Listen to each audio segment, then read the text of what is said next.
بسم اللہ الرحمن الرحیم۔ تو ویورز، آج ہم موجود ہیں ٹھنڈیانی ایبٹ آباد کے پرفضا مقام پر۔ یہ ایک بہت ہی بلندی پر واقع مقام ہے۔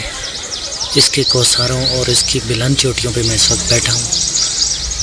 یہ مقام اس لحاظ سے منفرد ہے کہ یہاں پہ ابھی تک بہت زیادہ گرینری ہے، درخت بہت زیادہ ہیں۔ دیودار، چیڑ وغیرہ جتنے بھی درخت ہیں وہ اپنی محفوظ حالت میں ہیں۔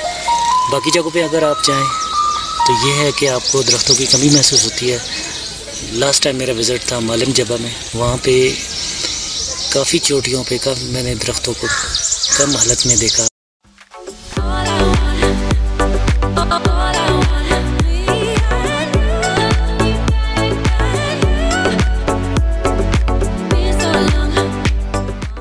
ٹھنڈیانی ٹورسٹ سپاٹ مالم جبہ سے ڈیفرنٹ ہے۔ مالم جبہ سے کیوں ڈیفرنٹ ہے؟ کیونکہ آپ مینگورا فضا گھاٹ سے ہوتے ہوئے مالم جبہ کے راستے پہ جاتے ہیں تو ہاں آپ کو درخت، پلانٹیشن، ٹریز کم محسوس ہوتے ہیں، اگرچہ گرینری ہے۔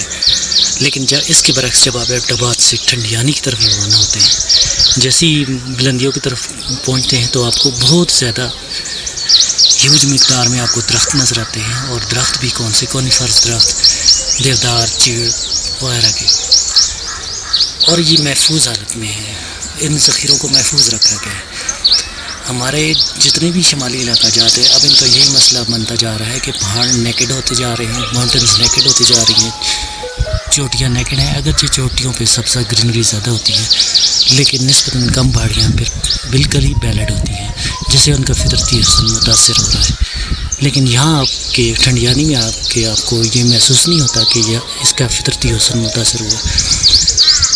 اگرچہ یہاں پہ لوگوں کی آمد و رفت بہت ہے، لیکن یہاں ایک ہے کہ ادھر آنے کا راستہ، جو سڑک ہے، روڈ ہے، وہ بڑی خستہ حال ہے۔ گاڑیوں کو بہت زیادہ مشکل اور ٹورسٹ کو بہت زیادہ دقت کا سامنا کرنا پڑتا ہے۔